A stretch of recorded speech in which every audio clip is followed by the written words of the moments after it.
Hello and good day to everyone watching this video. We are from Group 15 of Integrated Design Project KNR3762. My name is Wais and my group will be presenting our topic for the Integrated Design Project. But before that, allow me to introduce my group members. Our advisor for this project is Sir Fairizwan, who has been providing us with advice and some insight into our project. Daniel, who is currently our acting CEO. Roberto, our Research and Development Manager, Hafiz, our Technical Manager, and last but not least, myself YSM, currently our Financial Manager. Now, let us begin. Our agenda begins with our topic given, which was elderly care. We were given the task of coming up with a device that implements the thing that we have learned and understood from our time studying to help care for the elderly. An agenda that we found to alarm us in the amount of elderly people suffering from opioid overdose. Based on the National Institute of Health, opioids are a class of drugs that includes the illegal drug heroin. Synthetic opioids like fentanyl and pain relievers are available legally and are usually used in medicine as pain relievers. The most common of prescribed opioids are oxycodone, hydrocodone, codeine, morphine, and many others. These drugs are commonly used for elderly patients who are suffering from arthritis and other sicknesses that are similar to it. These patients are usually prescribed to take the medicine when they feel pain to numb it. However, some patients take more than they are prescribed and leads to overdose. Another major concern for the elderly regarding medicine are those who are suffering from Alzheimer. The Alzheimer Association classifies Alzheimer's as a form of dementia that causes short-term memory loss. The disease is commonplace within elderly people. This causes problems when medicine is prescribed to people with the disease, as they tend to forget that they need to consume medicine. Our solution is to create a smart pill dispenser that helps an elderly individual to remember the time that they need to take the prescribed medicine, and one that prevents them from consuming more medicine than they are prescribed. In this case, it will be opioid. A smart pill dispenser to help individual has been done before with alarm to remind them of the time they need to take their medicine. Our design will improve on that design by adding manual override to help ease of access to medicine in case of emergency, and the use of electronic lock and lock to prevent the consumption of medicine outside of their prescription. Now, the things I have described earlier are based on statistical data. To apply this to the real world, we had to talk to real people. For that purpose, we visited Tabuan Health and Nursing Center to find out whether the problem we discovered by doing our literary research is apparent in the real world. After a short interview with the head nurse and asking a few questions to the people admitted there, we discovered that in the case of old folks home, there isn't much use for our device. The head nurse did, however, like the idea of our project. She noted that it would still useful to have an automatic reminder, as sometimes there is so much to do in an old folks home that they don't have time to tend to every single patient. With that information in hand, we set out to design our device.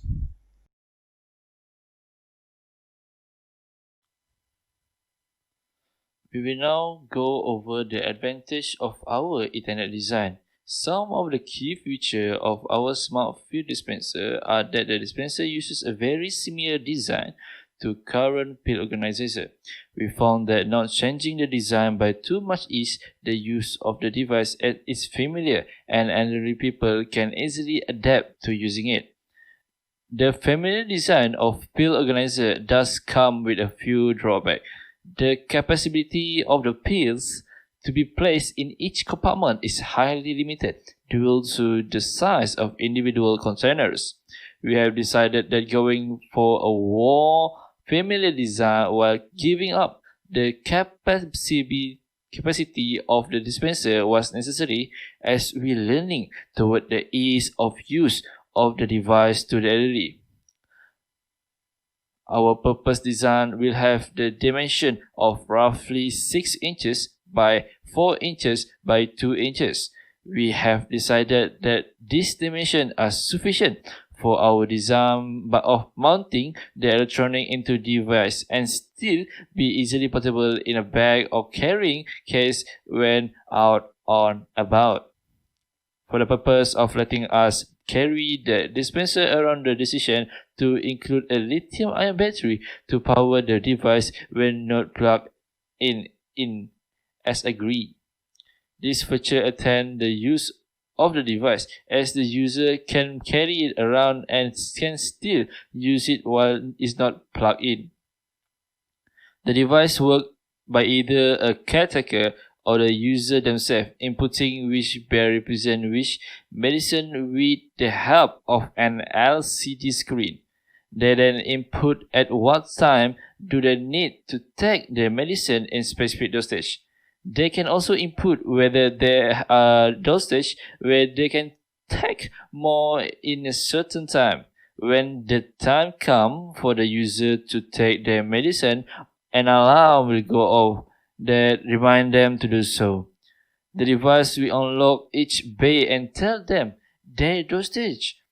After all the medicine has been consumed, the device will lock the bar and prevent access to the medicine until informed otherwise. If an emergency were to happen, for example, the user require painkillers to numb the pain, a RFID card is used to override the device lock and enable the user to access the required medicine. Electronic clocks are used in our device to alert the user of times that they need to take their medicine and to lock out medicine when they're not supposed to do. An example will be when a patient is reaching for more painkillers or opioids that are in the dispenser when it's not really an emergency. The device won't unlock the dispenser bay when the opioids are located. Now, you will be wondering if there was an emergency and the opioids are necessary or any emergency medicine that are in the dispenser, how would one gain access to the medicine? We already come out with a solution to it, which it is a manual override using either an RFID card held by the elderly person or a card taker. Another form of manual override not involving RFID card will also be implemented into our design, giving the user full access to either refill the dispenser or to access medicine in emergency.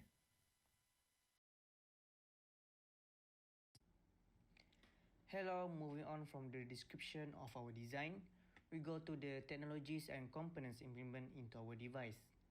The first and most obvious technology used are electronic clocks. We have decided that the obvious choice was to use an electronic platform.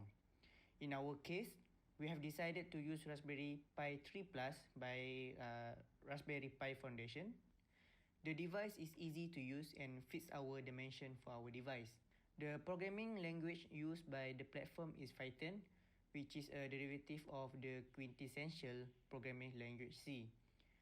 Programming the electronic clock entirely using the platform is possible, but most likely strain the device and consume some of the allocated memory in the device.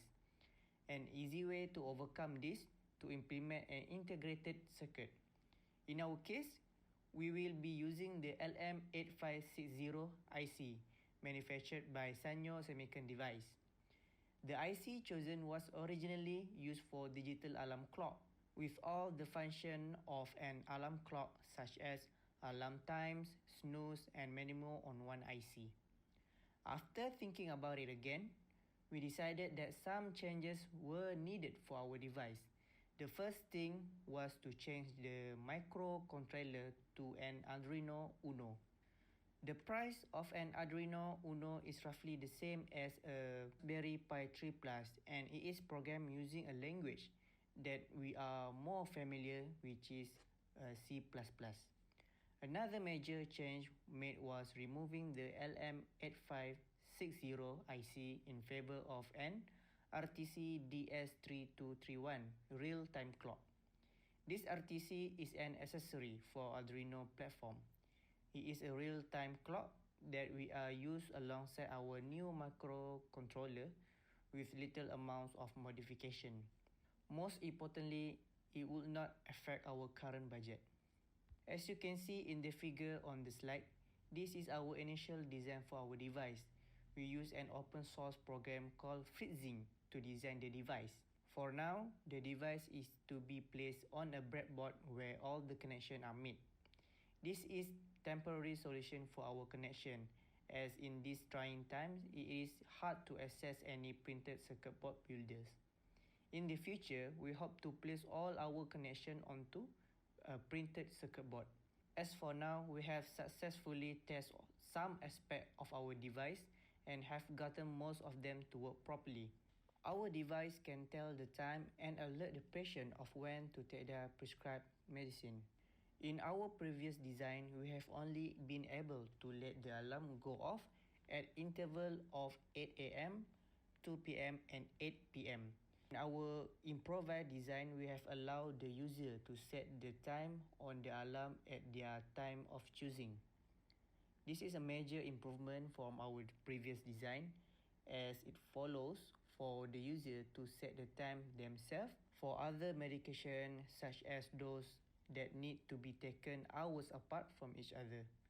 However, the alarm can only be set one at a time, meaning that after the alarm goes off, the next one has to be set manually by the user or the caretaker.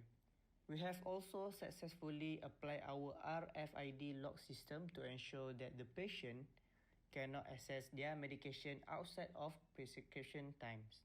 The lock can be disengaged with an RFID tag held either by the user or the caretaker.